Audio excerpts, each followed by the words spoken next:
Welcome, everyone, and thank you for joining us again this week. How are you, Deborah? I'm fantastic, Caroline. You know what? I'm feeling really lucky. And I'm not quite sure why. I'm sure we're going to find out, but it could be because it's not snowing here. How are you doing, honey? I'm doing well, and we're shoveling here, so we're doing fit. And maybe you're feeling lucky because Valentine is coming, or you're hoping to get lucky, one of the two. So today we have two amazing authors, and we're actually going to talk about luck. And when I say amazing authors, they're not only great people and great human beings, but they're also like New York bestsellers of many, many different books. So I'm not going to go through the list right now, but I will ask you, Deb, what does luck mean to you?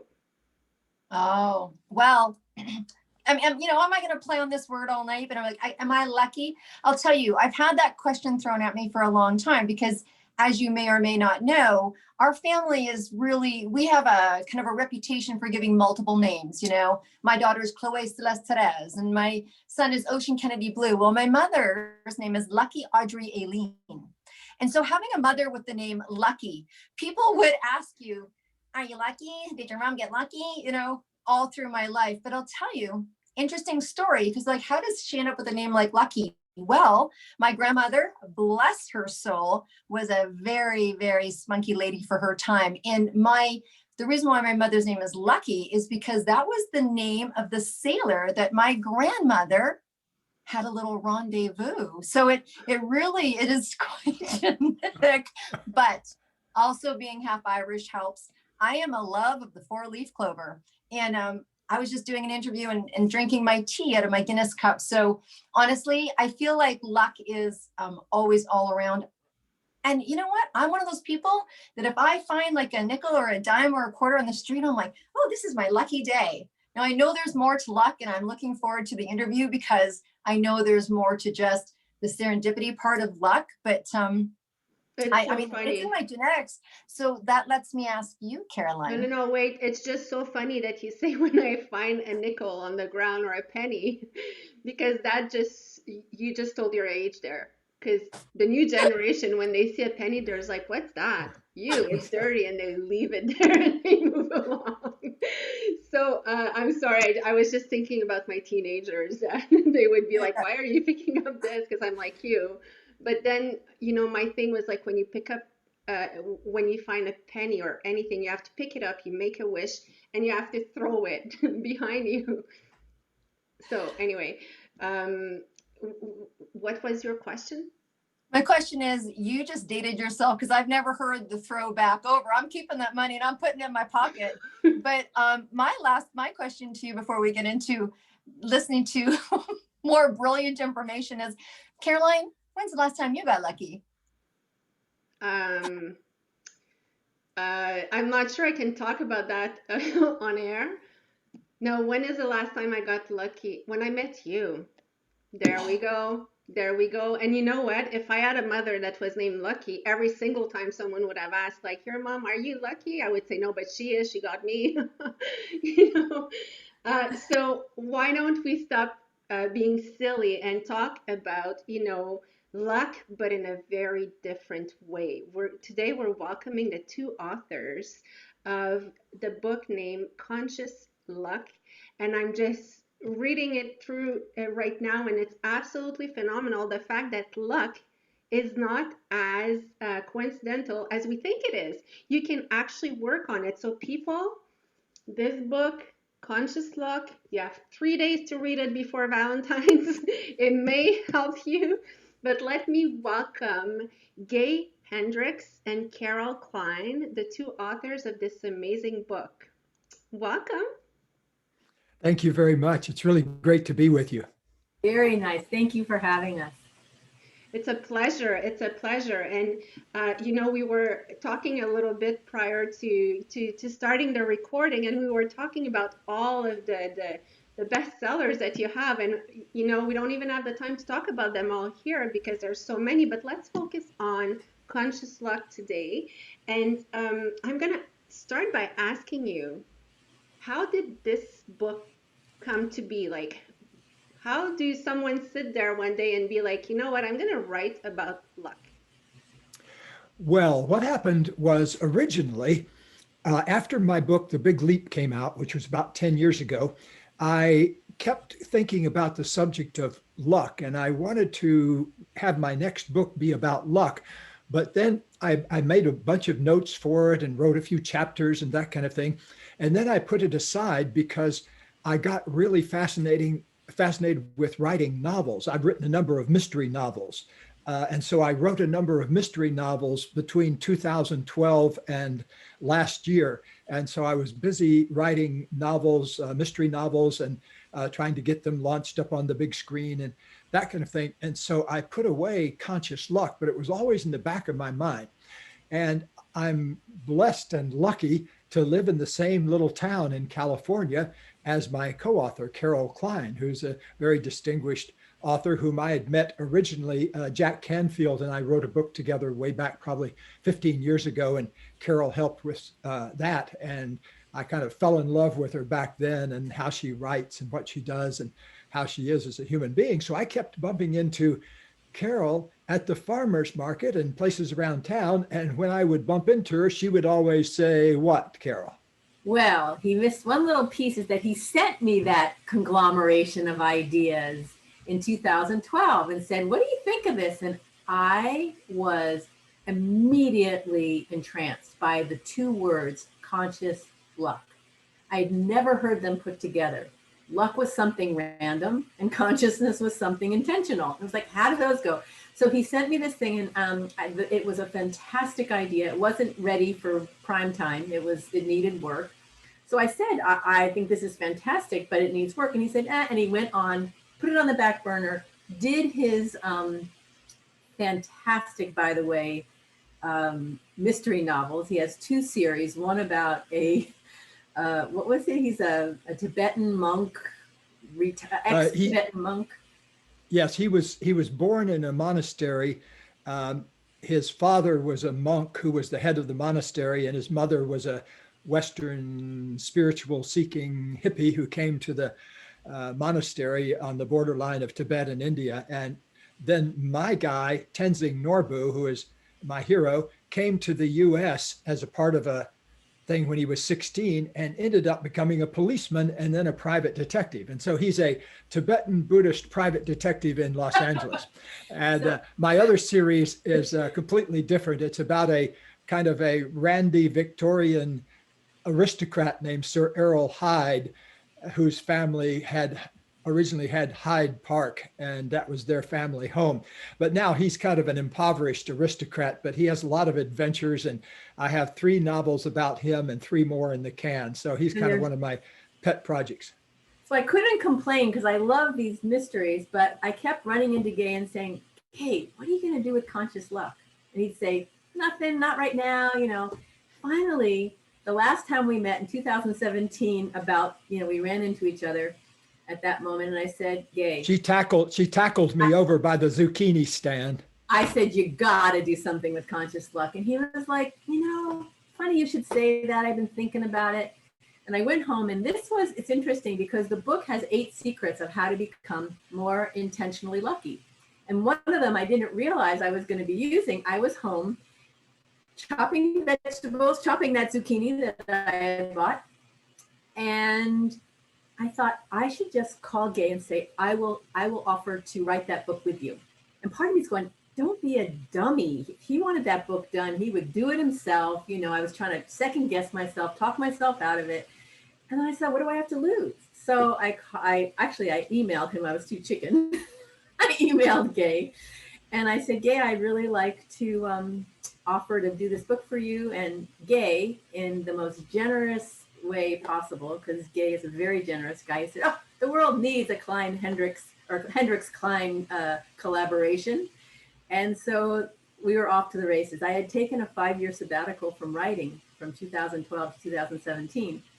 And writing Conscious Luck has been one of the joys of my career and my life. I got to sit with Gay and we got to hammer out the rest of the book together. I got to write a book that honestly, there's a really funny thing in the writing world. It's a very modest size book. And there was once a story about a man who said, I'm sorry, I didn't have enough time. I would have written a shorter book if I had more time, because shorter is better. I mean, if you really understand something and you can write about it elegantly and concisely, you've got a much more powerful book. So to me, this is the best book I've ever written, honestly, in the writing of it. It's clear, it's concise. And then we ended up loving it so much that we came out with a workbook, and we'll talk about the workbook later. But this is the latest in a fabulous career for Gay of his brand. And I'll throw it back to him about conscious, because that's his brand. So I got to hitch my wagon to the conscious brand. Well, I got very lucky. The first book I wrote back in 1989 or somewhere around there landed us. We wrote a book called Conscious Loving, my wife Katie and I, and we landed on Oprah with it, and it became a big bestseller and still a bestseller 30 years later. And so I got very superstitious about naming books with conscious in it. And so this was a no-brainer to call this Conscious Luck. But here's the thing. In fact, if there's one big thing I want everybody who's watching and listening to this to remember, is that I want you to start thinking of luck as something you can make friends with and welcome more into your life. It's not like getting blessed from above or hit by a lightning strike or shine a light on you or anything like that. A lot of people have that idea that you're lucky if you got born a certain way or certain things happen. But what we found out, Carol did a lot of the interviews for the book with other people who are working in this field of conscious luck. And one of the key interviews was with a professor up at Stanford, Tina Selig, who has this idea, a metaphor for luck is like the wind is always blowing. And if we can get our sails adjusted to the wind just right, we can zoom, and literally. And so we kind of took that metaphor and extended it in lots of ways. But this is the basic idea, that if you will make some adjustments in your body and your mind, your life starts getting better supported by luck that's happening all the time.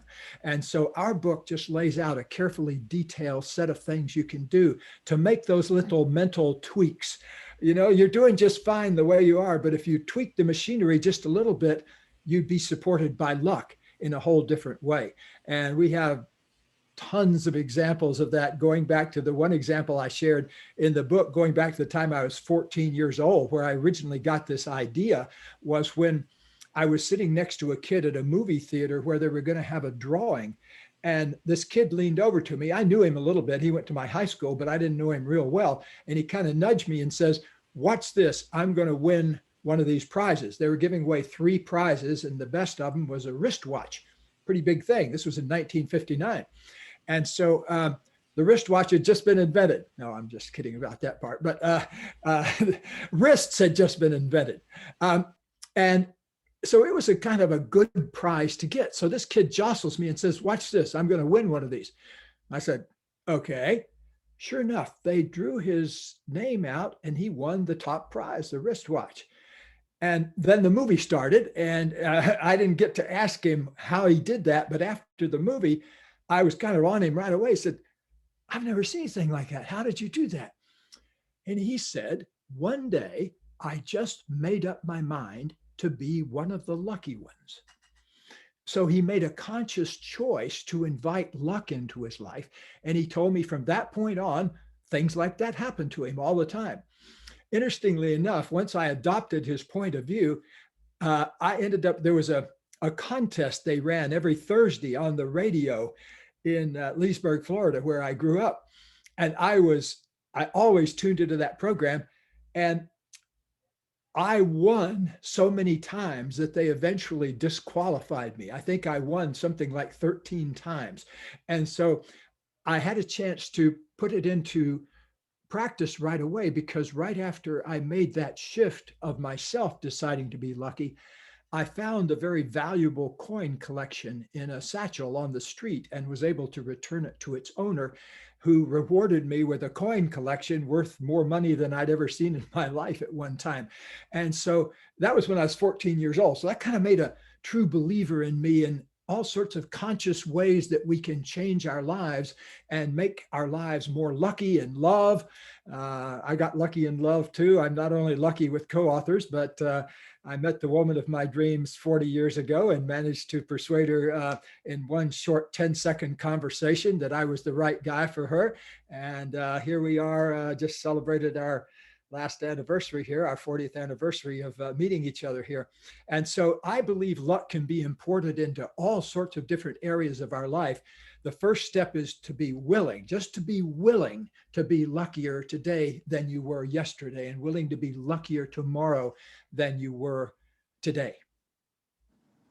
That's fantastic. And so I know that everybody listening, like myself, I'm like, okay, the proof's in the pudding. Obviously, you've taken it to task, and you've been disqualified off radio shows, and you've had the blessing of sitting across from Oprah and meeting Carol. Are you willing to share one of those 8 secrets with us today?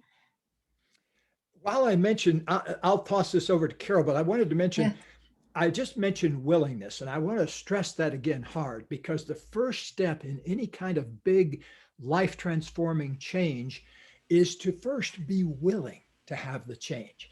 But the second thing is really important, which is to make a commitment to it. Once you've gotten willing to be luckier in money and love and any other area of your life, the next step is to really put your attention on it by making a solid living commitment to it.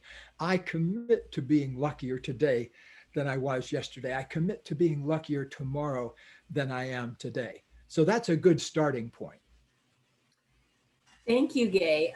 Yeah, Gay had probably the first 3 chapters of the book were pretty much written by the time I came on the scene.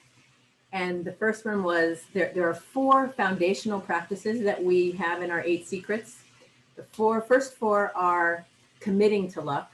And it's not just some woo-woo, like magical thinking, though it does create magic, but it is definitely committing to being lucky, thinking of yourself as a lucky person, because there's so much science behind this. Mindset is everything. And people who think they're lucky tend to be lucky. People who think they're not lucky tend to be not lucky. And that has to, and one of the funniest things is, rabbit's feet and horseshoes and 4-leaf clovers and lucky socks and lucky golf clubs. They work, but not for the reason you think. They work because you think they make you lucky. And so you actually are luckier. These things of those outlooks, those internal outlooks about luck, have real world consequences. When you think you're unlucky or lucky, your physiological, your psychological filters in your brain actually shift, and you'll see things that'll make you luckier if you think you're luckier, and you'll miss things that you could be lucky, that could make you lucky when you don't think you're lucky. So this isn't just, some hoodoo voodoo. This is real scientific basis to this commitment thing. So committing to be lucky opens the door to luck.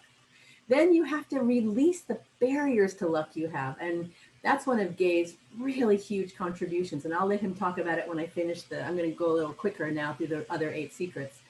But your personal barriers to luck. Some of us are just scared of being lucky. We're afraid of being lucky. We have limiting beliefs that have come from, one of the things, curses. We are cursed by people, and curses sounds weird, but it's actually just a limiting belief that you've internalized. Someone else has told you something about yourself that has come to be an always on feature at a deep level. And you don't have to be a witch doctor to lift curses. We talk about that in the book. Releasing your personal barriers. The third one is transforming shame. One of those personal barriers has a very sort of invasive, insidious effect on us. And Gay came up with an amazing and very unique way to transform shame into a magnet for abundance and luck. The fourth one, and the foundational, is creating goals that actually give luck a reason to visit. They attract luck to you. When you have the right goals. The last 4 are your daily practices, things you do every day to get luckier. And one is being bold, taking bold action consistently. And that was, I think you'll recognize this term, 20 seconds of insane courage. which is something I know as a marketing professional, a lot of people know about that. It can change your life to ask for things and to be open and take risks. This is scientifically verified. And in my life, it was the difference at the fork in the road where my life took one direction was because I was brave enough to throw myself through a window of opportunity. The next one is to surround yourself with lucky people. Find your lucky community. The seventh secret is to learn to operate at the speed of luck, to be at the right place at the right time. And we have very specific ways to do that, not just leave it to chance. And the last is to learn how to practice radical gratitude and appreciation. So these are all outlined very clearly. It will change in the book, I'm holding up the book, Conscious Luck. And it's amazing. Any one of those will change your luck. Though I do think committing to luck, you need to get through the rest of if you have personal barriers to luck, you can open the door, but if you won't go through the door, it's not going to help you. It's so generous of you that you just actually, gave us the 8 secrets. And I know that there's a lot of work because like I said, I started reading the book and I find it amazing. And I'm so happy to see that you have a workbook now. There's another question I'll ask after that, but I want to say that it's true that the way you see yourself, I've always seen myself since I'm little. There's a draw going on and I'm like, not winning this. I don't even look. I don't even listen, to the point that once I did win and I didn't even get up because I did not hear my name. My brain was like, it's not calling my name. And then my friend was like, they called you. And I'm like, no, so, and it's so true. It's like, you need to be open to luck, but so I have a lot of work to do and I'm so happy to have this book, but, talk to us a bit about the workbook. And I also want to ask a question. So do we absolutely need to read the book before we do the workbook, or it's something the workbook will, how does it work? Well, I think it makes it easier on you if you read the book first, because then the workbook, it's very carefully explained in the workbook, but if you have the basic underlying concepts, it'll make the workbook be a lot more useful to you. And I'm always after making it as easy as possible on ourselves to change. I'm not one of those that believes that you have to suffer mightily in order to make big changes in your life. Changing your life is as easy as taking a big breath and letting a new thought enter your mind. And, I was just harking back a few minutes ago with Valentine's Day and all that. It happened to be in the month of January, a month before Valentine's Day, 40 years ago, that I met Katie. And I wanted to mention the moment because it had to do with 20 seconds of insane courage. What had happened was a month before, I'd kind of had a big flash of enlightenment about how I messed up every relationship I'd ever been in. And I realized that one way I messed them up was not by not sharing my feelings or not being honest. If the person said, how are you? I wouldn't say, well, I'm feeling sad today or angry or scared or happy. I would just say, I'm fine, but I never looked below the surface. And many women, I didn't realize this till I was in my 30s when I had this bolt of enlightenment, but I realized that every relationship I'd ever been in since my teens, the person had said, you never talk about your feelings. And I always thought that was just girl stuff, what is this talking about your feeling stuff, But anyway, I realized I messed up relationships by not being honest about what was going on in me.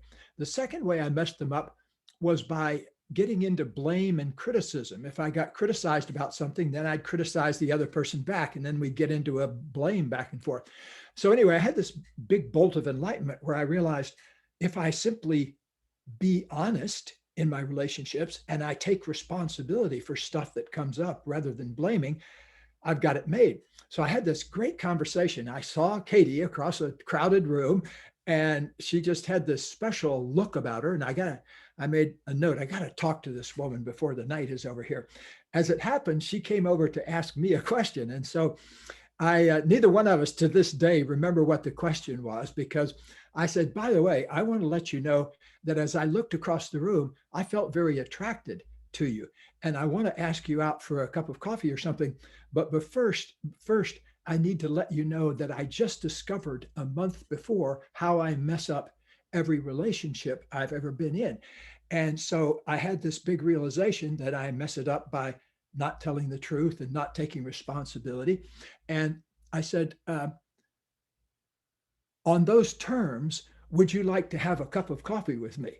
And if you'd be willing to be in a relationship where both of us tell the truth and both of us take responsibility for things that come up, that's the kind of relationship I want. Are you interested? It took a little more than 10 seconds. I said it took 10 seconds. It probably took 30 seconds, but it didn't take long because it all poured out. And fortunate, she went like this. How about lunch? And What happened? Did they break the mold after you? Where are no, those amazing men? no, we've been around the world 30 some times teaching our relationship seminars. So there's lots of men now that learn those kinds of things. In fact, here's a hopeful sign. When we first started doing relationship seminars 30 years ago, 40 years ago, it used to be about 3/4 women, 1/4 men. Now, guess what? It's equaled out. Half as many men and half as many women. So I think that's a very hopeful sign because, men have taken kind of a beating over the years for our obtuseness, but I think there's a lot of changes going on in the world now, and I'm happy about that. That's amazing. I know that, Carol, you're going to share with us about the workbook, and I got to tell you, so thank you very much, Gay. That's very enlightening as a single woman in this world who's had a few experiences around feelings and relationships. So thank you for that. I'm going to tuck it away. But Carol, I got to tell you, I'm so looking forward to you sharing with us the workbook. The reason why is because I am still the person, I'm known as paper girl, and I've got 4 books sitting right here. I've got a stack of books. I'm the fold the dog ear. I circle things, I underline things. And, I read a book in my 20s because people say, Deb, I've got some success in my business. And they're like, how do you do it? And I recommended books over the year. But so there was one book I started reading in my 20s, and I read it 7 times. And I read it 7 times over the course of years because I kept going back and I would look at the stuff I circled and I'd read it and I'd circle new stuff. And what I noticed is it got to the point where I was doing this personal development, and then there was no workbooks. I don't know, maybe I'm a little archaic. There's no work. So a group of us got together and we did this kind of book meeting before, I think even before Oprah's book club thing started, because we wanted to talk to people and we wanted to work through the book because we wanted what the book promised, and it was about financial success. And so when you told me you had a workbook, I was like, glory be, because how much easier is that? So, what was kind of I don't know what your inspiration was for the workbook, but what can someone expect as they go through that process? Well, I'm going to tell you the inspiration for the workbook is kind of cool. We, when this book came out in May of 2020, a friend of Gay's named Kameen Samuel, who's an executive coach, bought one for every client she had. And she was working with these clients with all the processes in Conscious Luck, because there are things to do in Conscious Luck. We give you exercises and things to do and visualizations and meditations. And what she said was that she was writing in the margins and there wasn't enough room, and and her people were saying, we need this. And what she approached Gay and she said, Gay, have you thought about doing a workbook? This book really needs people to work with it more personally, to apply these general principles that work to their specific situation. And I came up with this analogy in my head. It's like you try on the book and you see where it needs tailoring for you, because you have a unique mind-body complex, unique limiting beliefs, unique set of life experiences.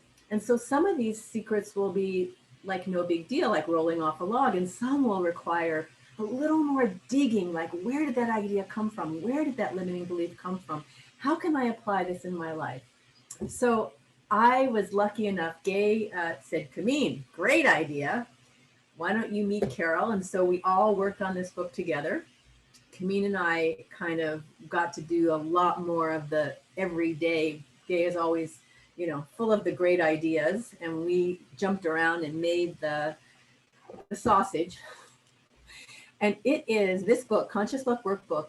And I think I said this, when you understand the principles in conscious luck, you have opened a door to a different life. Honestly, you can't go back. Even just reading it once will definitely make a difference. But if you want to put your skates on and you want those skates to have a rocket engine, buy this book and do it. That's another thing. I don't know how many books you have where you have them and you like look at them and they are doorstops or they are paperweights. Make a commitment to, I think you'll love the experience of really owning and incorporating and applying these principles in your life. Conscious Luck has been one of the most joyous books because one of the things, the one secret at the end, the conscious, the radical gratitude, if you could even get, and radical gratitude is, again, gratitude on steroids. It's not only being grateful for what is wonderful in your life, but finding a way and not mood making, not, what's that word? What do I call that? Spiritual bypass. It's not that kind of thing where, oh yes, everything's fine when it's not. You're not putting a post-it note of a happy face over a gaping wound. You're learning how to feel responsive to your feelings and then look for a way to be proactive and find gratitude. So in the book workbook, we have exercises. So you learn what to do, and this is how to do it. That's my quick difference about them. Well, I can't wait to get it because I will. I have a funny question to ask here, and I hope I'm not throwing you under the bus, but because I'm sure someone did ask, do you play lottery? Are you taking advantage of that luck? Well, actually, I don't have to play the lottery. There's this really legal system called the stock market. And I made efforts to get smart about that when I was a youngster. As a matter of fact, I had my first job out of high school. I was a furniture mover the summer I graduated from high school, and I got paid 50 cents an hour. But what I did, the first paycheck I got, which was for $27, I believe, I went down and I bought one share of stock. I was the only kid to come into the stock exchange, they said that year, and buy one share of stock. So anyway, I've been thinking about that kind of thing. But I don't recommend that people use gambling as a tool to test your luck. I recommend that you use luck to shape your love life and to shape your financial decisions, to be open to luck. There's absolutely no downside to getting luckier. There's only an upside, because the more you open yourself to luck, the more you're grateful for what you have, and the more you're grateful for what you're giving to the world. Luck just chases that. And if we can open up and make ourselves available to it, luck will fall all over itself, getting into our laps. Well, that's very well said. Sorry, Deb. It's very well said. It's basically, focus on what you can control. Yes, that's a key to it. I call that the Epictetus algorithm, because Epictetus 2,000 years ago said, the secret of happiness is knowing there are some things you can control and some things you cannot. And so if you get that algorithm installed up there where you look at situations and say, okay, what can I control here and what can't I control? So it makes life a lot simpler and easier. I'm going to jump on that a little bit because it's a very good question. I think one of the things that people understand is that, luck chases worthy goals. And so we're not talking about luck in the racetrack or if you align your goals with 3 requirements, they have to be goals that light you up, that are meaningful to you, but that also help other people. We have a concept in the book called universal winks, that when you are in harmony with the benevolent forces in the universe, that you are not just out for yourself, but that your goals, your life has meaning and relevance to other people, that you take into account the needs of the world and other people. The world's going to scratch, it's a cosmic quid pro quo. The universe will scratch your back, and you'll find unbelievable coincidences and synchronicities and things that just are basically what we call universal wink, that there's so much intelligence in the universe when you align yourself with it. So you might find yourself winning more lotteries or drawings, as Gay talked about when he was 14. But luck is so much richer than that. Luck is about success. Luck is about abundance. Luck is about harmony and meaning and purpose and being the best, having the best life that you could have. And sometimes the best life that you can have is about learning lessons. So and learning how to be grateful. So luck is a misunderstood concept. Mm-hmm. And I think what we tried to do in this book and what it has done for me is revolutionize your concept of luck. That luck in the dictionary says it's something that happens apparently without your control, apparently without, it's serendipity, it's random, it's frivolous, it's, has nothing to do with you. And some people get offended when you say, oh, you're lucky. It's like, oh, you have nothing to do with you. Well, of course, I earned this, I worked hard or whatever. So luck has been and has been limiting our happiness and our success for centuries. When you understand luck as Garrett Gay alluded to with our interview, that it's not a random lightning strike, isolated and dramatic, but it is a wind that's always blowing. And if you build a sail, and what we're talking about in conscious luck are the behaviors that make up that sail. If you build that sail, then that luck's going to take you wherever you are, wherever you want to go. Well, I have to tell you, I'm thrilled. And it's when you said universal winks, I was like, what a great t-shirt. And because I had this flash, I got to tell you, I had this flash. I'm sure we've all seen Forrest Gump, and he's at the end of that run, that run where he processed his life, really. And someone gave him that t-shirt. It was the yellow t-shirt with the happy face. As soon as you said universal winks, that was the picture that flashed in my head. And I thought, I feel so elated. I actually, just in this interview alone, feel relieved, feel elated. And I feel like very joyful. It was like just that piece of information around what I'm going to dig into this book. It's game changing, and not only game changing, I feel almost like important work. Like we've missed the piece on this. So obviously we're going to recommend to get the book. Caroline's got the book. I'm sure she's going to be telling me to do all sorts of things because that's one of the things that she loves to do. I think that's one of her things. And so I'm lucky to have her. But as we wrap this interview up, because I know that you guys are very busy, is there anything else that you want us to know about future projects that you're working on? Or what is it that you want to kind of leave us with, Carol and Gay? Maybe give us a little chance to share about each other, what you're doing separately, if you're doing anything together, like what's next for you guys, and what can you share with us to finish off this time together? Well, one thing I want to make sure we mention is we have a very lively Facebook group called the Conscious Luck Global Community. And that's a hangout place for people that kind of like to play around with these ideas. And so we've got a lot of great stories that have developed there. So that's one thing. Also, I'm continuing to do work related to the Big Leap. I have a new sequel to the Big Leap coming out this summer called The Genius Zone. So that's kind of a new direction. I'm in the middle of lining up all the public relationship stuff for when that's produced in June. And I know Carol's busy working on all sorts of projects with all sorts of people.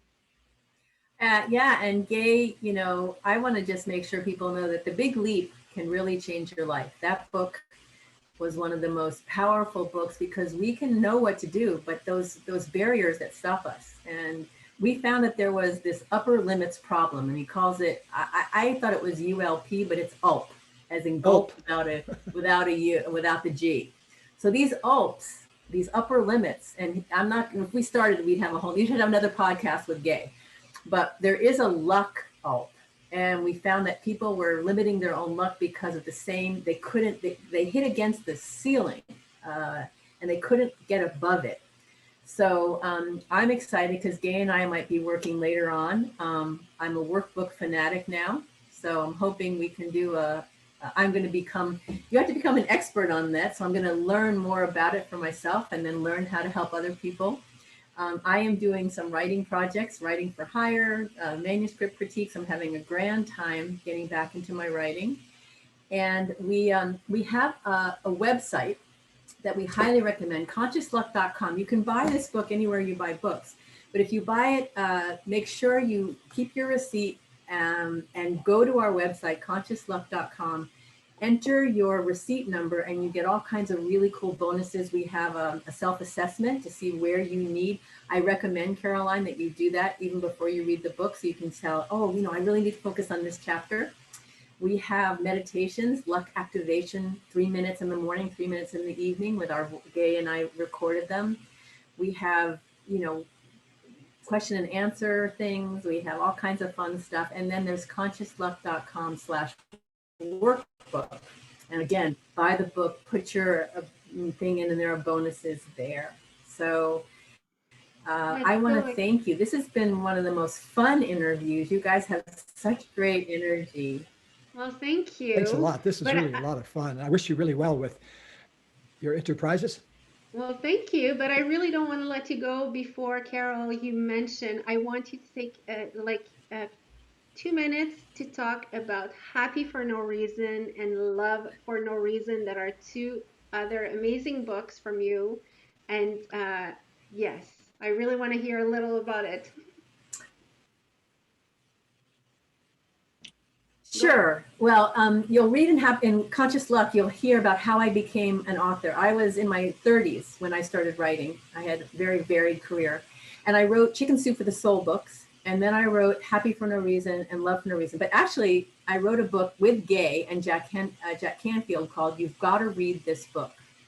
55 people tell the story of the book that changed their life. And I have to say it's my favorite book before this one that I'd ever written. It's really wonderful if you ever get a chance. It's fabulous. But Happy for No Reason and Love for No Reason were written with Marcy Shimoff, who is the best-selling woman's nonfiction author pretty much ever. She's really done really well. And me. And J.K. Rowling. Or J.K. Rowling, but that's fiction. Oh, yeah. This is nonfiction self-help. So she and I wrote a book about how to be happy from the inside out. It was the 2006, 2008, happiness was like a trend, and there was so much positive psychology there about happiness. And we wrote a book about what if you could bring happiness to whatever you did rather than try and take happiness from it. And there are good, so happy for bad reason is addictions, happy for good reason is relationships, good job, whatever. What about happy for no reason? Just because. And in Spanish, the book is translated into 33 languages. It did extremely well. New York Times bestseller, Wall Street Journal, USA Today, and it's called Feliz porque sí, which just means happy because, and just because.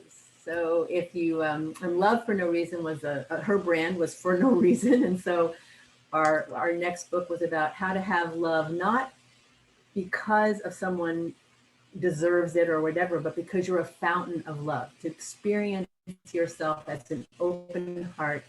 And those are both beautiful books that changed my life. If you want to be lucky, if you want to have more happiness, if you want to have more love, write about them. I feel so blessed. Wow. I feel well, sorry.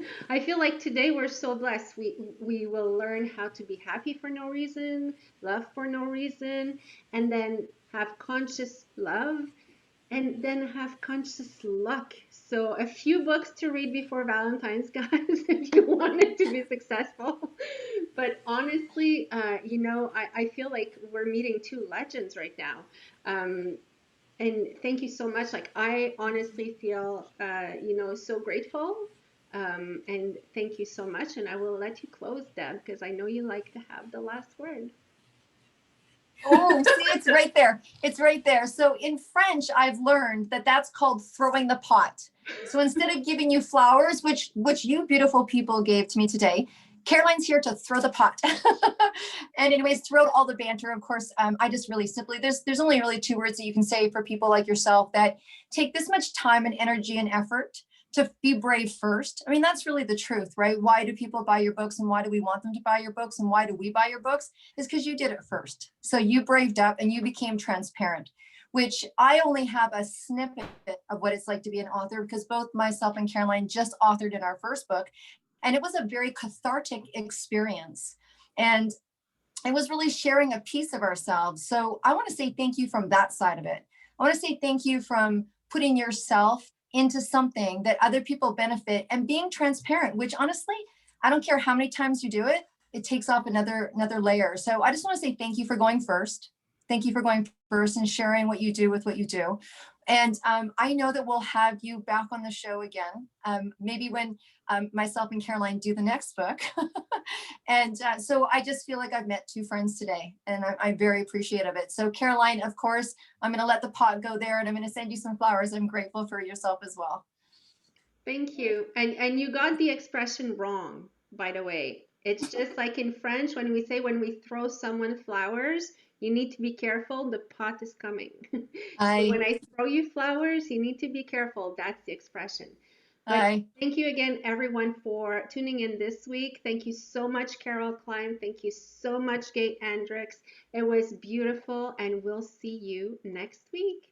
Thank you. Bye-bye.